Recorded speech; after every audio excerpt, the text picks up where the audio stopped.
Hello hello, कैसे हाल टिंगूज। मैं Anku bro आप सबका स्वागत करती हूँ on this amazing platform physics वाला।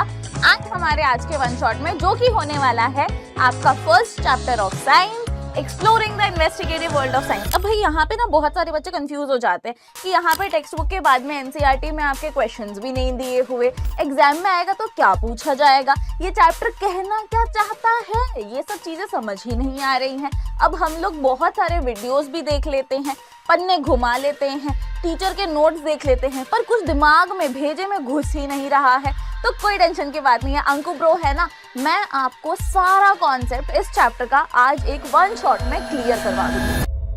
मुश्किल से 20 मिनट में हम लोग पूरा चैप्टर कर लेंगे बेटा, ज्यादा कुछ है नहीं इस चैप्टर में। ये चैप्टर बेसिकली एक रोड मैप है कि आप अपनी पूरी टेक्स्ट बुक जो है उसमें पढ़ने क्या क्या वाले हो ना। जितने भी आपके 12-13 चैप्टर्स है, अब ये जो 13 चैप्टर्स हैं, इन 13 चैप्टर्स में आप क्या क्या पढ़ोगे, वो एक एक टॉपिक या एक एक जो भी आपका चैप्टर है उसमें आप क्या पढ़ने वाले हो, कैसे रहने वाला है, उसका फ्लो कैसे रहने वाला है, ये सारा चीज इस चैप्टर में बताया हुआ है। अब कैसे आप उन चैप्टर्स को अपनी डेली लाइफ से रिलेट करोगे, कैसे वो आपके लाइफ में इंपॉर्टेंट है, क्यों आपको ये सब पढ़ना है, क्यों सीखना है, ये सारी चीजें इन चैप्टर्स में बताई जाती हैं। और वो जो चैप्टर का समरी है या छोटा सा क्रिप्स, एकदम छोटा सा जो सार है, वो इस चैप्टर में लेकर आया गया है कि भाई आपको पता चल जाए कि पूरे आने वाले चैप्टर में आप क्या क्या चीजें पढ़ने वाले हो। अब समझ में आया ये चैप्टर क्यों बनाया गया है, और बेसिकली ये एक रोड मैप आपको प्रोवाइड कर रहा है। ठीक है, आइए शुरू करते हैं। तो इस चैप्टर में क्या क्या रहने वाला है पहले वो देख लेते हैं। साइंस क्या होती है ये पढ़ेंगे, ठीक है।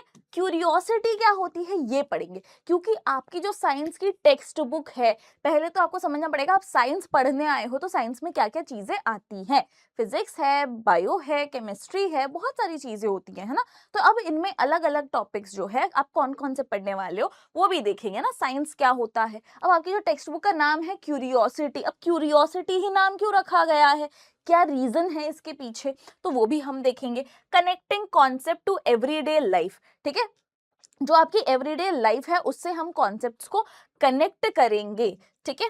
एवरीडे लैब्स यानी कि आपके आसपास जो भी चीजें हैं, ठीक है, आपके आसपास जितनी भी चीजें हैं ये बेसिकली आपका लैब ही है। अब आपको एकदम फैंसी लैब में जाने की जरूरत नहीं है कि भाई मेरे को एकदम फैंसी सा लैब चाहिए, पिपेट होना चाहिए यहाँ पे मेरे को 4 फ्लास्क चाहिए, वहां पे मेरे को 4 है ना सिलेंडर चाहिए, कुछ तो ऐसा हो, ऐसा नहीं, ये सब चीजों की जरूरत नहीं है। ठीक है, आप कहीं पे भी अपना लैब बना सकते हो, जहां पे भी आपके दिमाग में क्वेश्चन आए, जहां पे भी आपको लगे कि यहाँ पे मुझे क्यूरियोसिटी हो रही है जानने की, कुछ चीज क्यों हो रही है, कैसे हो रही है, व्हाई एंड हाउ, आप जिस भी जगह पे पूछने लग जाओ वो आपका लैब है। भले ही आपका प्लेग्राउंड हो, भले ही आपके स्कूल में आप क्लास के अंदर बैठे हो, आपका बेंच जो है इसके बाहर आप खिड़की के देख रहे हो, बस वो एरिया आपका। अगर आप वहां पे कुछ पूछ रहे हो कि वहां पे आप बैठे हो, यहाँ पे खिड़की के बाहर देख रहे हो, क्योंकि क्लास में ध्यान तो होता नहीं है, खिड़की के बाहर देख रहे हो कि नीला क्यों है आसमान, ये पानी ऐसा नीला नीला क्यों होता है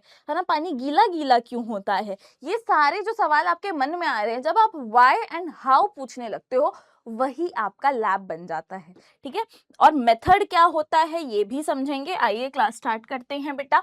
सबसे पहले ये समझ लेते हैं कि ग्रेड 6 में आपने क्या पढ़ा था, ग्रेड 7 में क्या पढ़ा था, और आप ग्रेड 8 में क्या पढ़ने वाले हो। ग्रेड 6 में आपने देखा था कि आप चीजों को वंडर करते हो, ठीक है। आप साइंस कहाँ से शुरू होती है आपकी, जब आप वंडर करते हो, आप सोचते हो ऐसा भी होता होगा क्या, है ना, ऐसे भी चलती होगी क्या चीजें, ऐसा हो सकता है क्या। तो आपका साइंस का पहला चैप्टर वहां पे था the wonderful world of science, है ना। तो यहाँ पे आपको साइंस जो है उससे रिलेटेड आपके आसपास जितनी भी चीजें वंडरफुल है वो सारी आपको बताई गई थी। दूसरी चीज पे आते हैं कि आप वहां पे व्हाई एंड हाउ पूछ रहे थे, सिंपल क्वेश्चन। ये चीज आपकी अभी भी चल ही रही है कि बेटा इससे अलग कुछ है ही नहीं, ये बेसिक है कि आपने अगर कुछ पढ़ना है तो आपको अगर कुछ जानने की इच्छा जब तक नहीं होगी, आपका मन नहीं करेगा पढ़ने का या समझने का उस कॉन्सेप्ट को। ठीक है, आपको अंदर से इच्छा होनी चाहिए। दूसरा बेटा, क्लास 7th में आप गए, आपने क्लास 7th में पढ़ा कि साइंस हमेशा इवॉल्व हो रही है। अब यहाँ पे जो पहला चैप्टर था उसका नाम है the ever evolving world of science. ठीक है, कि साइंस का जो वर्ल्ड है वो हमेशा इवॉल्व होते रहता है, आपको नई नई चीजें पता चलती रहती हैं, है ना। तो यहाँ पे वही बोल रहा है कि हर आंसर जो होता है वो एक नया क्वेश्चन पैदा कर देता है कि आपने बोला इसको ऐसे करते इसको ऐसे करते तो ये चीज नई हो जाएगी, तो दूसरा पर्सन आके बोलेगा अच्छा नई तो हो गई पर ये हुई कैसे, क्या क्या फैक्टर्स इसको इफेक्ट कर रहे हैं और क्यों कर रहे हैं। ये सारी चीजें जब आप एक आंसर ढूंढते हो और उससे एक न्यू क्वेश्चन आ जाता है, इसका मतलब कि हमेशा जो साइंस है वो इवॉल्व होते रहती है, नई नई चीजें हम उसमें ढूंढते रहते हैं। एंड नाउ जब आप क्लास 8th में आ गए हो तो आपका ये चैप्टर है जो आज हम पढ़ने वाले हैं, द इन्वेस्टिगेटिव आ जाओ exploring the investigative world of science. ठीक है, अब यहाँ पे आप क्या कर रहे हो, एक्सप्लोर कर रहे हो इन्वेस्टिगेटिव वर्ल्ड को। अब इन्वेस्टिगेटिव क्यों है बेटा, क्योंकि यहाँ पे आप बहुत सारी चीजें ऑब्जर्व करने वाले हो, आप क्वेश्चन करने वाले हो and then you will discover. Discover का मतलब होता है जब आप कोई ऑलरेडी एग्जिस्टिंग चीज है उसका पता लगा रहे हो। ठीक है, ऑलरेडी एग्जिस्टिंग चीज है, आप क्या कर रहे हो उसका पता लगा रहे हो, तो आप बोलोगे कि ये मैंने डिस्कवर किया है। आपने खुद बनाया नहीं है, आपको उसका पता चला है। ठीक है, तो आपने डिस्कवर किया है। लेकिन जब आप कोई न्यू चीज स्क्रैच से बनाते हो जो बेनिफिशियल है सबके लिए, तो उसको हम कहते हैं इन्वेंशन। ठीक है, इन्वेंशन मतलब क्या होता है, आपने खुद ने बनाई है।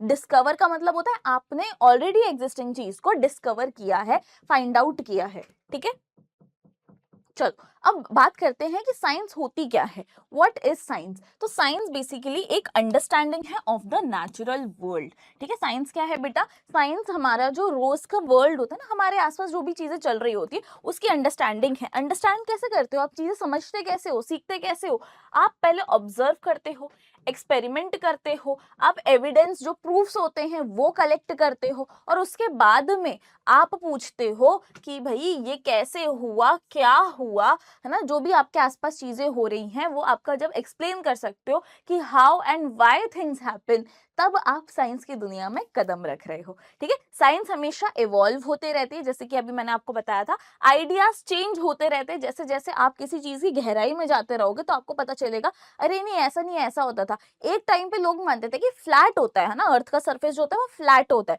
अब हमें पता चला कि नहीं, अर्थ का सरफेस फ्लैट नहीं है, अर्थ जो है ऐसा ग्लोब जैसा शेप जो होता है अर्थ का, वो बता दिया कि भाई हल्का सा स्फेरिकल है ना। तो आइडियाज आपके हमेशा चेंज होते रहते हैं जैसे जैसे आप एक्सप्लोर करते रहते हो। तो साइंस शुरू किससे होती है, साइंस शुरू होती है क्यूरियोसिटी से।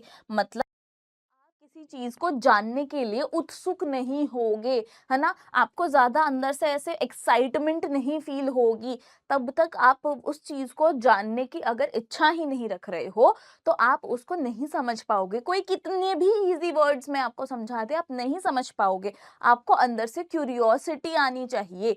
ठीक है, उसको जानने की इच्छा होनी चाहिए। अब क्यूरियोसिटी का मतलब क्या होता है बेटा, the desire to know and learn. Desire का मतलब क्या होता है, चाहना। ठीक है, अनडिजायरेबल मतलब होता है कि हम नहीं चाह रहे हैं, डिजायरेबल होता है वो चीज जिसे हम चाह रहे हैं। ठीक है, तो क्यूरियोसिटी क्या होता है, क्यूरियोसिटी होती है जानने की इच्छा। ठीक है, desire to know and learn, पढ़ने की, समझने की, किसी चीज को जानने की जब इच्छा होती है उसे हम क्यूरियोसिटी बोलते हैं। इसकी वजह से, क्यूरियोसिटी की वजह से क्या होता है, इसी वजह से हम कभी क्वेश्चन करते हैं कि अच्छा ऐसा क्यों हो रहा है, अच्छा ये कैसे हुआ, ओ ऐसा समझना है हमें, है ना। समझना क्यों है, हमें जानने की इच्छा होगी तो हम क्या करेंगे, जो भी हमें छोटे मोटे चीजें लग रही है ना कि यार यार ये ऐसे कैसे हो गया, ऐसे कैसे हो गया, है ना। तो जैसे जादू होता है, हम मैजिक देखने जाते हैं, मैजिकल शोज होते हैं, वहां पे कोई जादू करके दिखा रहा है तो हम ऐसे सोचते हैं यार ये सही में इनको जादू आता है क्या, नहीं ये कोई ट्रिक थी, ट्रिक क्या थी, कैसे हुआ, कैसे किया इन्होंने, ऐसे माइक्रो सेकेंड्स में कैसे हो जाती हैं चीजें, आंखों के सामने वो लोग कैसे कर लेते हैं, है ना। तो ये सारी चीजें जब आप क्यूरियस हो जाते हो तो आप क्वेश्चन पूछते हो वर्ल्ड के बारे में, जिसकी वजह से आप न्यू आइडियाज एक्सप्लोर करते हो, आपको नई नई चीजों के बारे में पता चलता है, जिससे डिस्कवरीज एंड इन्वेंशंस होते हैं। डिस्कवरी क्या होता है, इन्वेंशन क्या होता है, मैंने आपको बता दिया है। ठीक है, अब यहाँ पे एक बात खुद सोचो, क्या दुनिया में कोई ऐसा क्वेश्चन है जो आपको क्यूरियस बना रहा है वर्ल्ड के बारे में।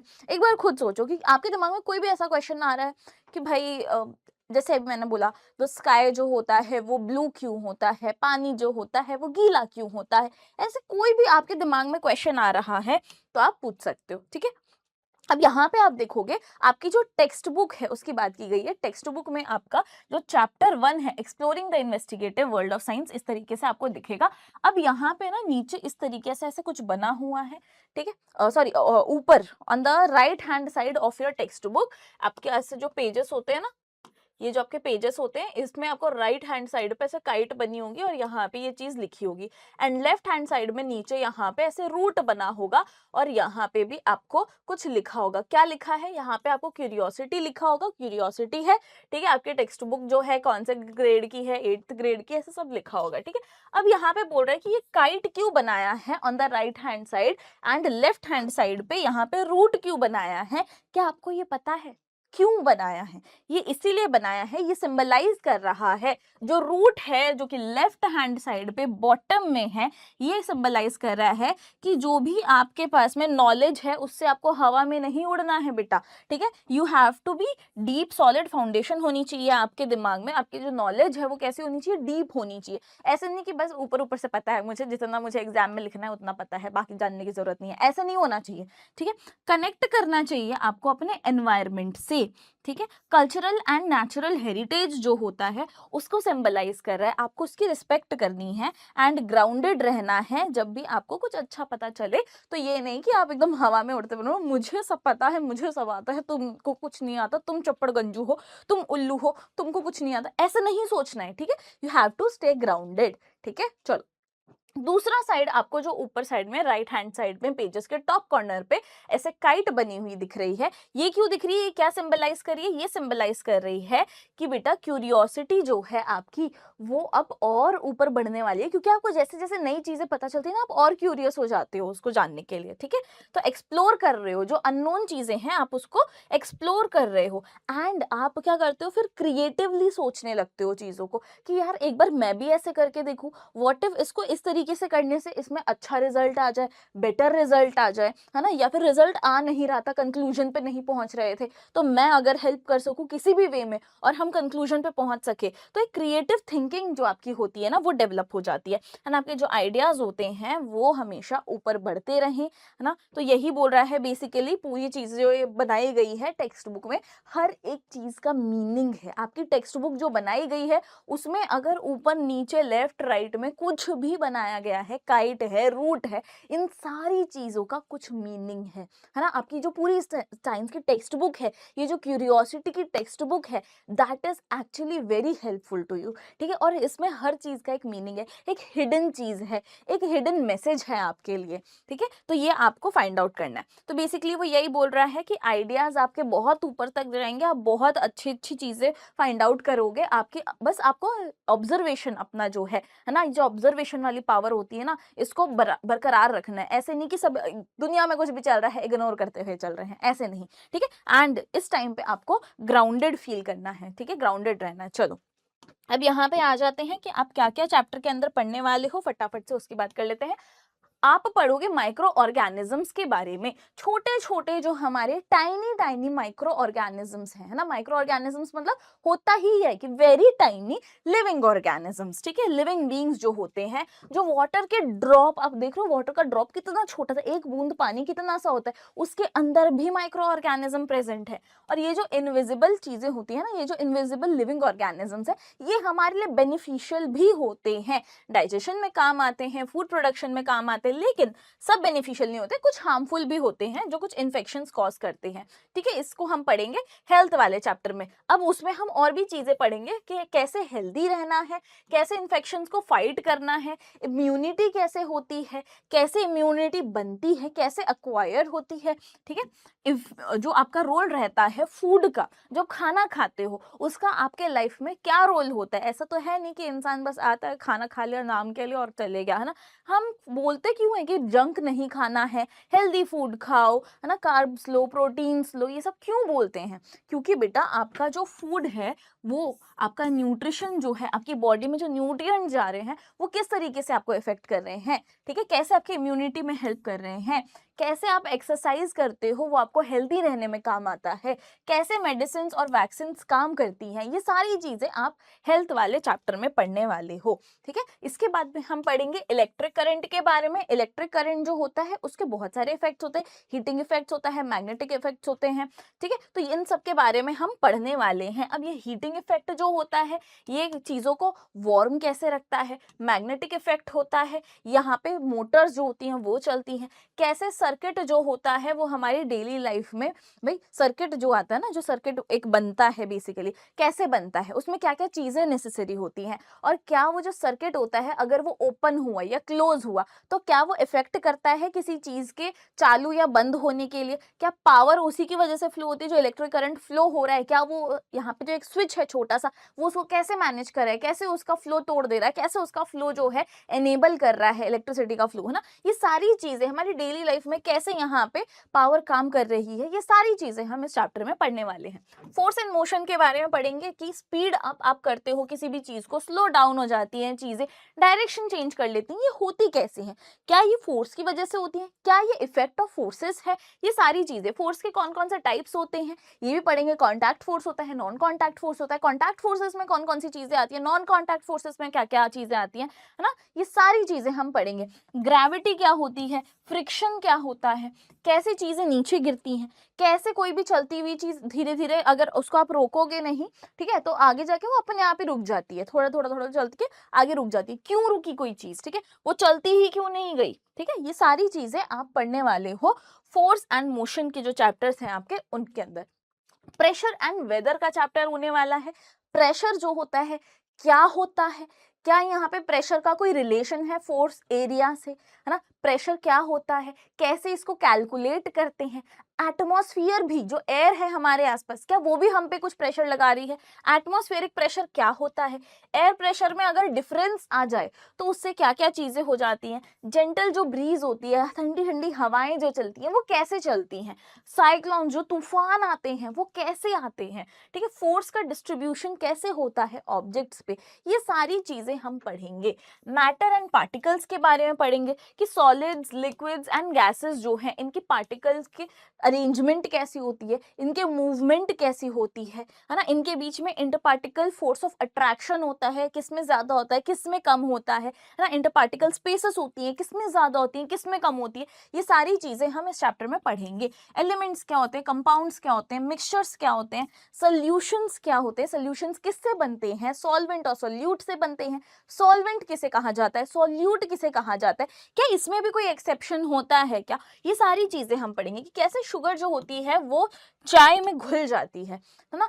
चाय तो भाई इंडिया में किसको नहीं पसंद, सब चाय के पीछे भागते रहते हैं कि सुबह उठो तो चाय, अब नींद नहीं आ रही है चाय पी लेते हैं, काम करना है चाय पी लेते हैं, नींद आ रही है चाय पी लेते हैं, 4 बज गए चाय पी लेते हैं, 6 बज गए चाय पी लेते हैं, दोस्त के साथ घूमने जा रहे हैं चाय पी लेते हैं, टपरी दिख गई चाय पी लेते हैं, है ना। तो यहाँ पे भाई चाय के साथ जो इमोशन है, अब वो चाय में चीनी ना हो तो कैसा लगेगा, अब ये चीनी जो है वो घुलती कैसे है चाय के अंदर, इसको भी हम मैटर वाले चैप्टर में पढ़ेंगे। ठीक है, फिर बात करते हैं लाइट एंड ऑप्टिक्स की। आ जाइए, लाइट जो है पहले इसको समझेंगे कि लाइट है क्या, ये हमें कैसे हेल्प कर रही है, इसकी जो कैरेक्टरिस्टिक्स होती हैं वो क्या होती हैं, जो लाइट आ रही है क्या वो रिफ्लेक्ट भी करती है, रिफ्रैक्शन क्या है ना, रिफ्लेक्शन क्या है, रिफ्रैक्शन क्या है, इनके एप्लीकेशंस क्या क्या हैं हमारे डेली लाइफ के अंदर। जैसे ग्लासेस होते हैं जो मैंने पहन के रखे हैं, है ना, यहाँ पे कैमरास जो हैं जो मेरे सामने लगे हैं, ये सब कैसे हमें हेल्प कर रहे हैं। रिफ्लेक्शन क्या होता है, कर्व्ड मिरर्स जो होते हैं उसमें और प्लेन मिरर्स में रिफ्लेक्शन किस तरीके से काम करता है,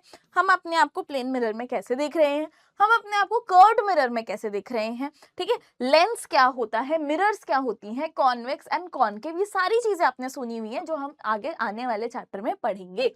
द मून एंड कैलेंडर्स, ठीक है, फेजेस ऑफ मून कौन कौन से होते हैं, मून जो होता है वो अपना शेप जो होता है वो चेंज करता रहता है, कैसे चेंज करता है भाई, क्या वो रियल में चेंज कर रहा है कि या फिर ये सिर्फ एक इल्यूजन है कि हमें लग रहा है कि वो चेंज कर रहा है पर एक्चुअल में वो होता उसी शेप का है। अब ये क्या होता है, शेप कैसे हम लोग जो देखते हैं वो कैसे चेंज हो रहा है, लूनर साइकिल्स कैसे ह्यूमंस को हेल्प कर रही हैं कैलेंडर्स बनाने के लिए, स्काई की मूवमेंट्स हमारी डेली रूटीन से कैसे यहाँ पे कनेक्टेड रहती हैं, हमें जो कॉन्स्टलेशंस दिखते हैं, है ना, जो ऐसे तारे दिखते हैं, कॉन्स्टलेशंस जो दिखते हैं, क्या वो हमें थ्रू आउट द ईयर दिखते हैं या फिर कुछ स्पेसिफिक सीजन होता है, कैसे काम करता है ये सारी चीजें, इसके बारे में पढ़ेंगे। इकोसिस्टम के बारे में पढ़ेंगे कि इकोसिस्टम क्या होता है, ठीक है, कॉम्प्लेक्स पैटर्न क्या होते हैं, हमारे आसपास जो चीजें हैं कैसे रिलेशनशिप में रह रही हैं, पैरासाइटिक रिलेशन है उनका या फिर सिम्बायोटिक रिलेशन है कि दोनों एक साथ रह रही हैं, म्यूचुअली बेनिफिशियल है एक दूसरे को, है ना, किस तरीके से वो रह रहे हैं नेचर में,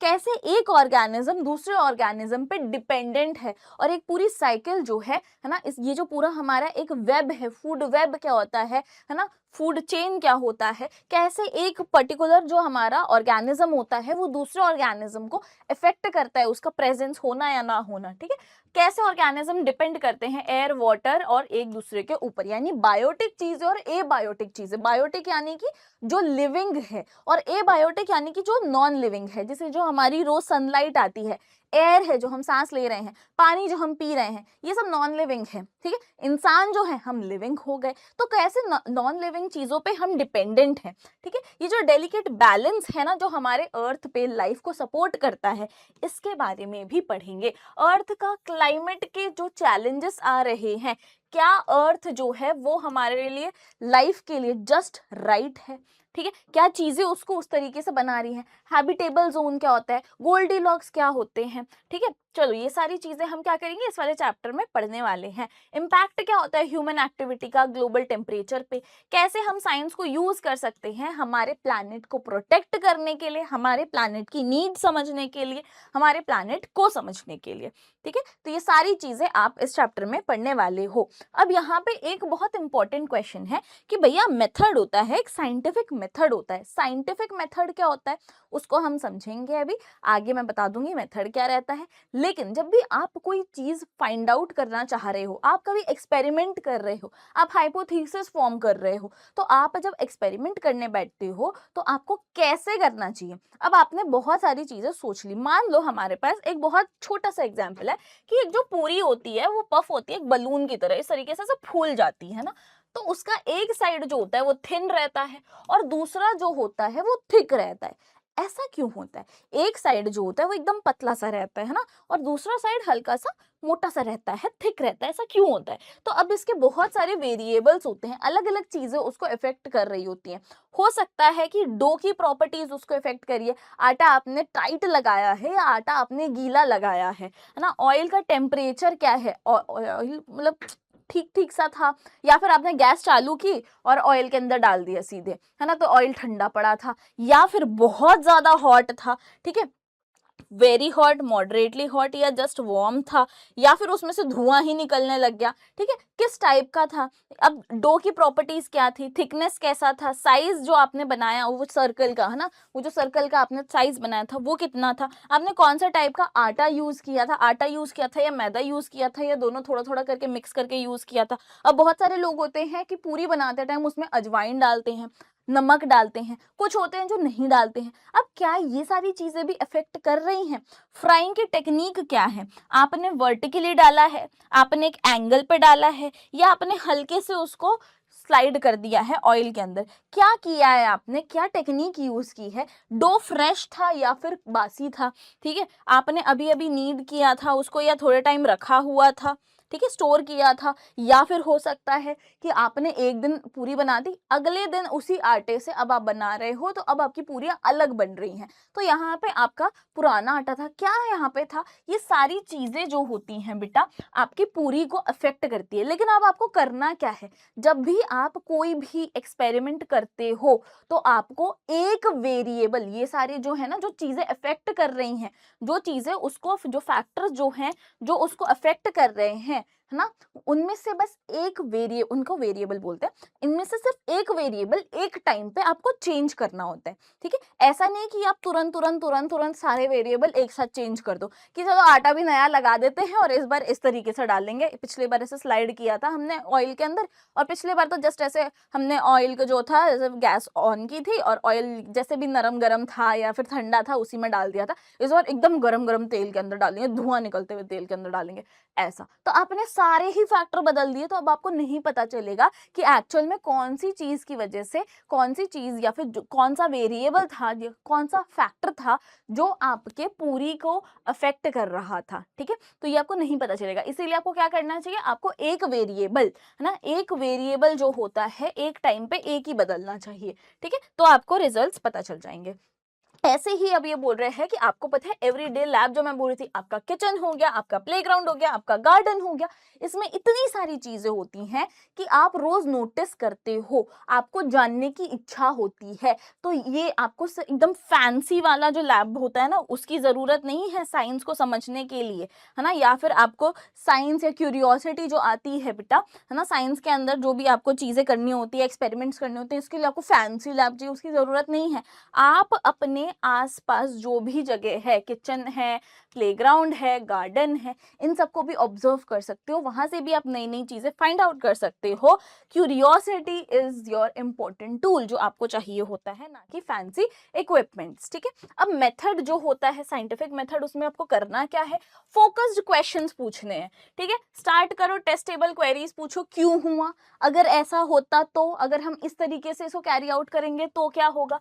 प्रोसीजर को प्लान करो, ठीक है, प्रोसीजर को प्लान करोगे, वेरिएबल्स को कंट्रोल करोगे, ऑब्जर्व करोगे, मेजर करोगे, पैटर्न्स को आप एक्सप्लेन करो कि पिछले बार भी ऐसे हुआ था, इस बार भी ऐसे हुआ, अगली बार भी यही हो रहा है, कौन सी चीज तीनों में कॉमन है। अपने डेटा को यूज करो रिफाइन करने के लिए, आइडियाज और न्यू क्वेश्चंस को पूछने के लिए, तो आप बहुत सारी चीजें सीखोगे। अब आने वाले चैप्टर्स में बहुत सारी चीजें आप वैसे ही सीखने वाले हो, एक एक चैप्टर को जो अभी हमने डिटेल में नहीं देखा था उनको हम डिटेल में करेंगे, ठीक है। जो भी आपका चैप्टर है, भले ही लाइट का हो, भले ही इकोसिस्टम का हो, भले ही पार्टिकल्स का हो, तो भले ही वो फिजिक्स हो, भले केमिस्ट्री हो, भले ही वो बायोलॉजी का चैप्टर हो या टॉपिक हो, उसको हम आने वाले क्लासेस में बहुत अच्छे से पढ़ेंगे, डिटेल में पढ़ेंगे और बहुत अच्छे से उसको समझेंगे। अब यहाँ तक तो मैंने आपको समझा दिया है, फिर भी एक आपके लिए साइड हो जाती हूँ भाई, इसका स्क्रीनशॉट लेना है तो आप स्क्रीनशॉट ले सकते हो।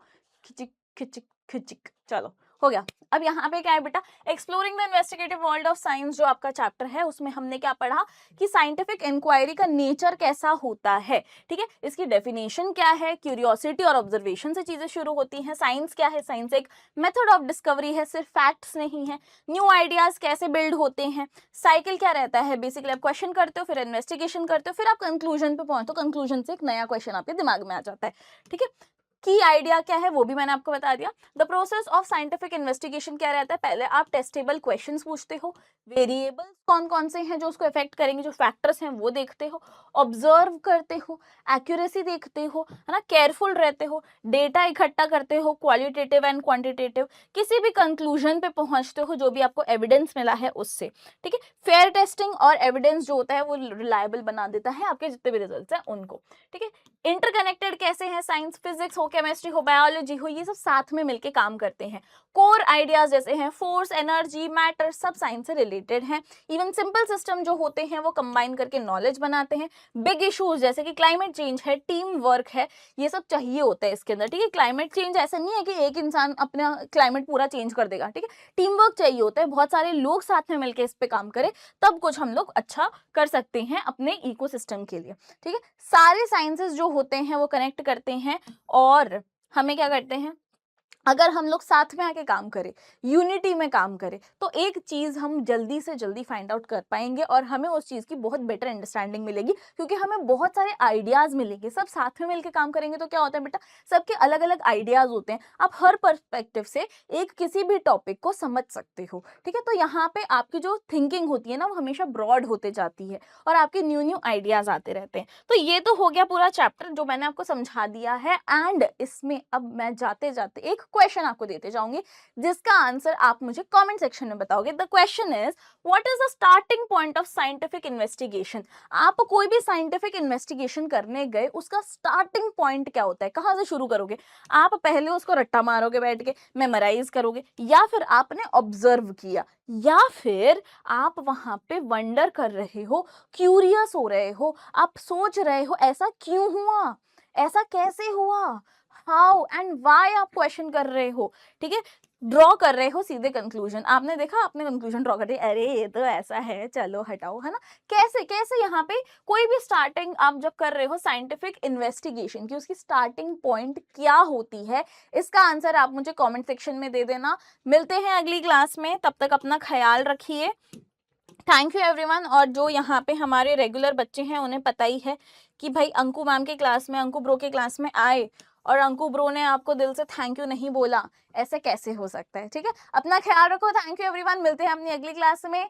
Be happy, be kind, stay blessed, ठीक है। मेरा और बाकी सारे टीचर्स का आशीर्वाद आप सबके साथ में है हमेशा। अपना ख्याल रखिएगा, फैमिली के ख्याल रखिएगा। Keep growing and keep glowing. Love you all. Bye bye.